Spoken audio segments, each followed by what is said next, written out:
Dear viewers, you are learning English and I am Shafik Islam with you. প্রিয় শিক্ষার্থী, তোমরা যারা HSC তে বসতে যাচ্ছ অর্থাৎ 2024 তোমাদের জন্য এই ভিডিওগুলো উৎসর্গ করা হচ্ছে। অবশ্যই তোমরা চ্যানেলটার মধ্যে সাবস্ক্রাইব করবা। যারা সাবস্ক্রাইব করেছো তাদেরকে অগ্রিম ধন্যবাদ। তো আবারও আমরা তাহলে চলে আসছি পাংচুয়েশনের আরেকটি ভিডিও নিয়ে। তাহলে এই ভিডিওতে আমরা দেখতেছি যে কিভাবে আমরা কোথায় কোন চিহ্নগুলো ইউজ করব। তো প্রথমত আবার একবার আমরা দেখে নেই কি বলা আছে। Can you give me some food? I've been starving for 3 days, said an old man. Why do you beg? Can't you work? Said a maid. No, I'm unable to work. তো এখানে যেহেতু দুইজনের মধ্যে কথা আমরা দেখতেছি, তো দুইজনের মধ্যে কথা এবং সেটা হচ্ছে ডাইরেক্ট স্পিচ। কোনো অন্য কিছু কানেক্টরস দেয়া নাই, সুতরাং ডাইরেক্ট স্পিচ। আর ডাইরেক্ট স্পিচ হওয়ার কারণেই আমাদেরকে কি করতে হবে, ইনভার্টেড কমা ইউজ করতে হবে। তো আমরা কোথায় ইনভার্টেড কমা ইউজ করব এবং কোথায় করব না সেটি হচ্ছে দেখার বিষয়। তাহলে আমরা শুরু করে দেখি।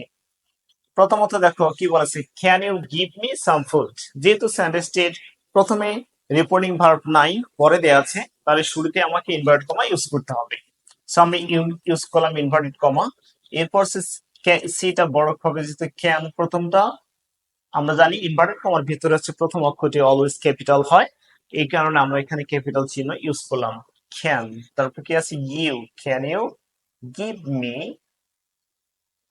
মি সাম ফুড,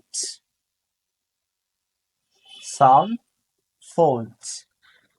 এরপর আবার বলছেন I been starving for 3 days। কে বললো? ওই ব্যক্তিই বলেছেন। তো আমরা দেখো যেখান থেকে একটা অর্থ হয় সেখানে কি করতে হয়, এটি চিহ্ন ইউজ করতে হয় এবং পরে এটা সাবজেক্ট দেয়া আছে, তার কারণে আমরা এখানে একটা চিহ্ন ইউজ করব। অর্থাৎ যেহেতু সেন্টেন্সটি শুরু হয়েছে সাহায্য দ্বারা, তাহলে আমরা শেষে একটা ইন্টারোগেশন চিহ্ন দিয়ে দিব। এবার বলছে I been starving for 3 days। যেহেতু এক ধরনের কথা এখনো শেষ হয়নি, তাই ইনভার্টেড কমাটি আমার শেষ হবে না। তারপর হচ্ছে ক্যাপিটাল আমরা ইউজ করবো এখানে আই। তারপর এবারে দেখো এখানে কি দেয়া আছে, ভি ই দেয়া আছে, তার মানে এইচ এবং এই ছিল, অর্থাৎ টোটাল ছিল হ্যাভ। হ্যাভ এর হচ্ছে এইচ এবং এই বাদ গেছে, বাদ যাওয়ার কারণে এখানে আমরা কি করবো, একটা পাংচুয়েশন ইউজ করবো। দ্যাট মিনস অ্যাপোস্ট্রফি ইউজ করবো। I've been starving for 3 days, 3 days।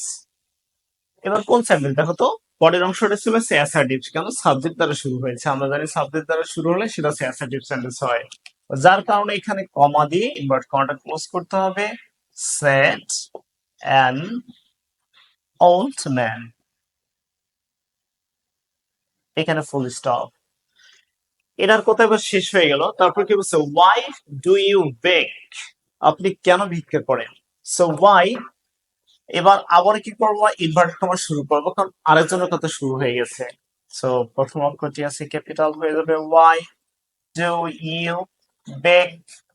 এই যে বেগ, এখানে প্রশ্নবোধক চিহ্ন হয়ে যাবে। ওয়াই ডু ইউ বেগ, আপনি কেন ভিক্ষা করেন। কথা কি শেষ হয়ে গেছে? তার না, শেষ হয়নি।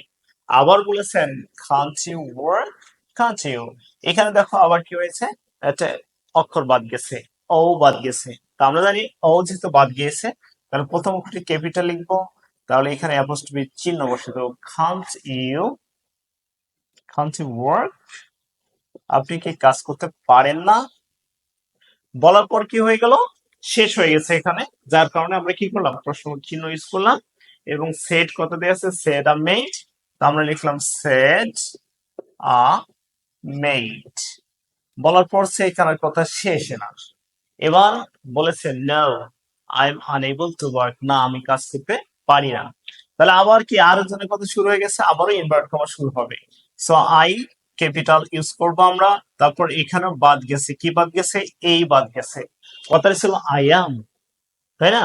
তাহলে আই অ্যাম ছিল, এই জন্য এই যেহেতু বাদ গেছে, বাদ যাওয়ার কারণে এখানে আমরা অ্যাপোস্ট্রফি চিহ্ন ব্যবহার করেছি। আই, তারপর কি বলেন, unable to work, I'm unable to work। এখানে কি হবে, শেষ হয়ে যাবে। শেষ হওয়ার কারণে ফুল স্টপ এবং ইনভার্ট কমাটি ক্লোজ হয়ে যাবে। ওকে, perhaps you understand. Okay, for more videos please stay connected with us. Again, assalamu alaikum.